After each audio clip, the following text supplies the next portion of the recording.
Hi everyone, welcome to my video presentation. I decided to still try and record something to be able to have that experience of speaking in front of the class. It's something I was kind of looking forward to because I don't have much experience with that, and this is as close as it's gonna get given the pandemic and everything. Hopefully I can figure out how to upload this thing because I've had issues with that kind of stuff in the past on Blackboard. So I am part 2 of our class discussion of Hamid. I focused on more of an argument about Exit West versus analyzing the story itself. I found when reading it that I kept having this idea of ethics pop into my head. Specifically, what are the ethics of storytelling? And even more so, what are the ethics of storytelling in a migrant narrative that you didn't actually experience? So this is The Ethics of Storytelling, a study of Mohsin Hamid's Exit West. Although fiction seems unrealistic, it has an important function in society. Fiction can be a political tool, a philosophical vehicle, and a way for a writer to explore their own feelings. It also functions as a way to bring to the surface that which is difficult to discuss, which I would argue is one of the most important functions. So in Exit West, Hamid describes a migrant story about two young lovers, Sahid and Nadia. They are driven out of their home country in the Middle East, which is unnamed, and this is during destructive and oppressive war times. They are displaced into several countries through a series of black doorways, which act as a type of easy access portal, kind of a magical portal. They're escape routes to new lands, such as Mykonos and the San Francisco Bay Area eventually. So through this pain of migrating and the forced, ruthless intimacy of being refugees, they eventually fall out of love. And though they had hopes to rekindle their relationship, to elude through a distance spanning a third of the globe what it seemed the danger of becoming, as Hamid says on page 189, they were not able to reconnect romantically. And this kind of leaves them even more lost. They're already lost because so much of their identity is back home, and being displaced repeatedly makes them lost, but being together gave them some type of semblance of home. They looked at each other and saw their roots, but they knew that they had grown and changed so much from their travels and their displacement that they no longer viewed each other romantically. So much about the refugee experience that they lived, it's raunchy, it's dirty, it's hard, it's painful, it's not sensual or romantic. As said in chapter 10, fear was a part of what kept them together. That's on page 204. The bond they shared, which was based on trauma and fear, kind of had to be severed in order for them to come into their new selves.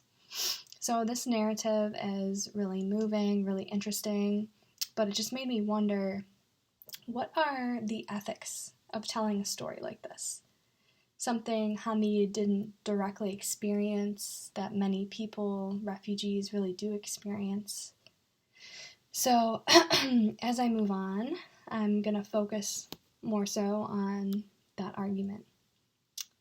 Although this is a fictitious and somewhat fantastical story, it is a story that resonates with the experience many migrants have actually faced, and does have some non-fiction elements drawn from Hamid's fears living in Lahore, Pakistan. Hamid stated, in an interview with PBS, that he has been migrating his whole life, but he didn't directly experience the things that he writes about. He says that the horror Sahid and Nadia experience are things that I'm not familiar with, but are a bit like nightmares for me. Living in Pakistan, it's something that one is terrified could happen, as opposed to what has been happening. So since the events and people in Exit West were created by Hamid, this poses some questions of ethics and authenticity. When we're looking at Exit West as a migration narrative, it kind of makes us wonder, why didn't Hamid just write a pure nonfiction story about real people who endured this?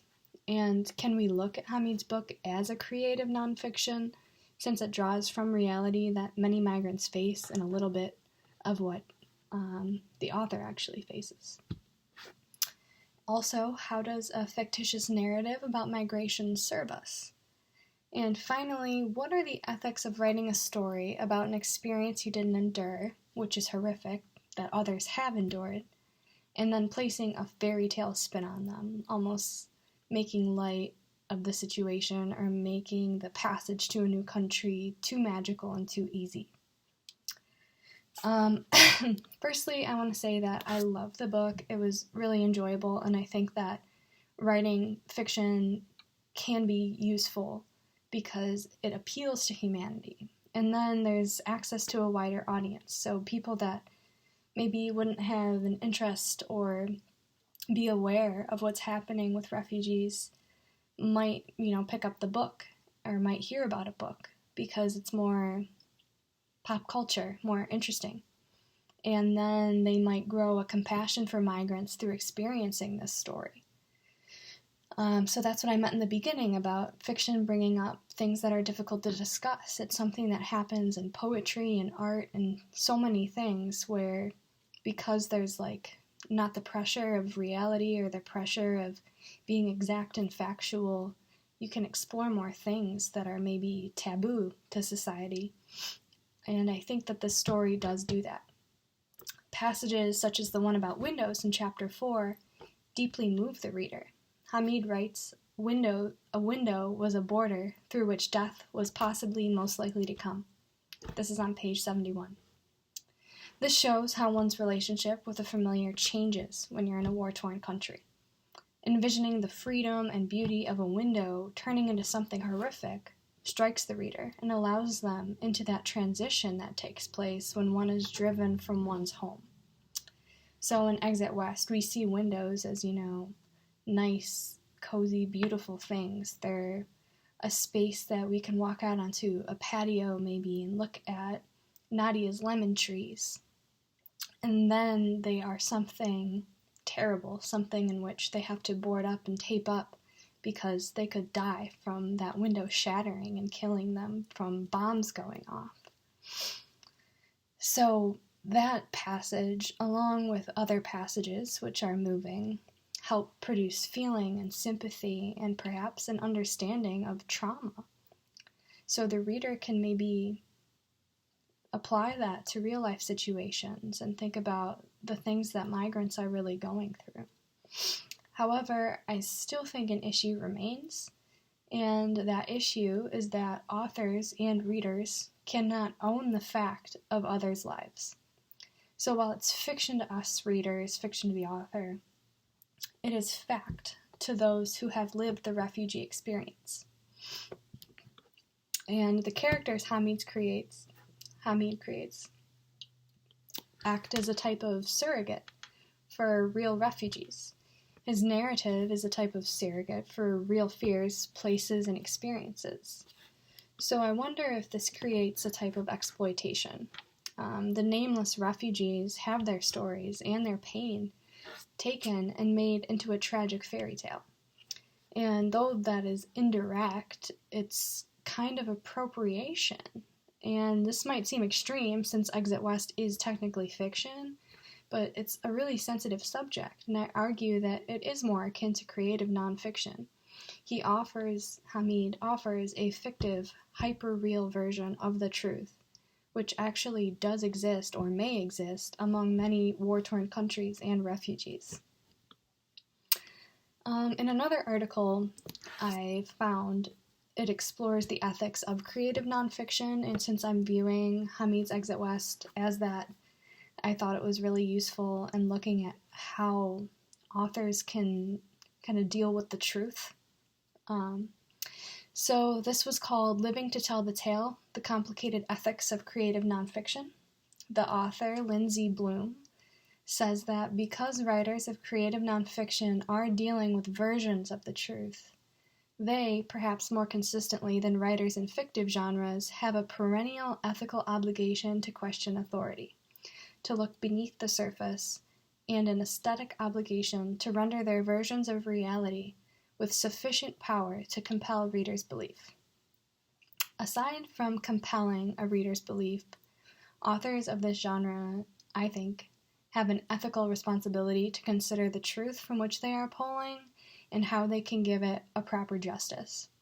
Bloom does continue by saying, "You're not a journalist exploiting others for their stories, it's your story too." So as an author, you have some authority, your artistic agency, but I think that authors need to be extremely conscious of how their story is going to affect the truth and how they let the truth affect their story. And I think that Hamid was ethically correct in producing his story. He has his creative freedom to use magical realism, but I do hold that it's kind of on shaky ground because, as I said above, real people had really tragic experiences like he's writing about. And although it's fiction to him and fiction to us, it's reality to them. And placing magicalness on top of it just seems, like a complicated ethical position. Lastly, I'm considering how readers, specifically scholarly and academic readers such as ourselves, can be served by this migration narrative. What can we take away from it if it's, partially true and partially not true? Excuse me. So, aside from the story's ability to give us sympathy, make us think about real-life migrants, and to give us some insight into the possibilities of a migrant experience, I argue that reading about tragedy in itself has a purpose for humanity. In Exit West, that tragedy is both real, drawn from reality and relatable to actual occurrences experienced by refugees, and it's fiction. In another article that I discovered, titled Tragedy in Teaching, the Education of Narrative by Andrew Gibbons, there is a discussion of narrative theory and what people can learn from a tragedy. The article explores the usefulness of tragedy through analyzing Albert Camus' The Plague. For those of you who aren't familiar with Camus, he was a philosopher, an author, and a lot of other things. He wrote about dream analysis, and he often discusses tragedy and the absurdity of human life. He has a lot of essays on that, and he explores that also through his novel, The Plague, which is discussed here in this article. So I'm taking the core ideas of how Gibbons is analyzing the idea of tragedy through Camus' Plague and applying it to Exit West.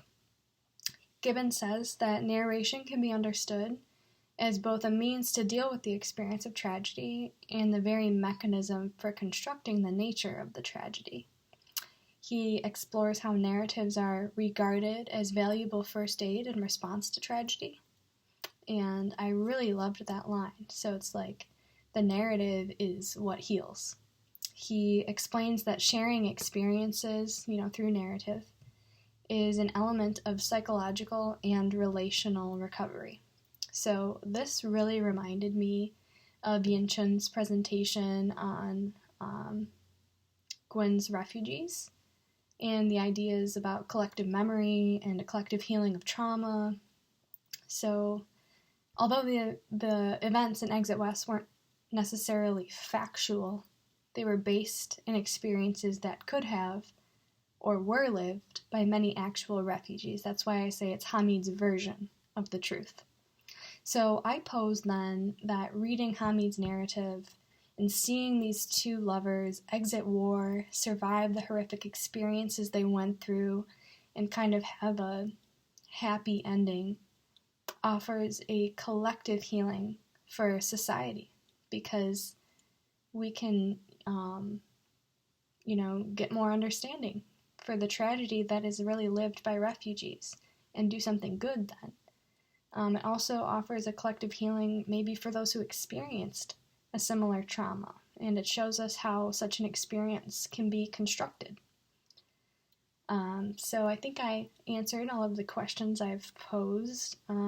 Now would be the time when I would then open this for discussion Since I can't do this, I look forward to reading your comments and seeing what you think about these ideas and the ethics of storytelling, and whether or not you agree with some of the things I've said. Like, do you believe that Hamid was, righteous in including a magical spin on this narrative?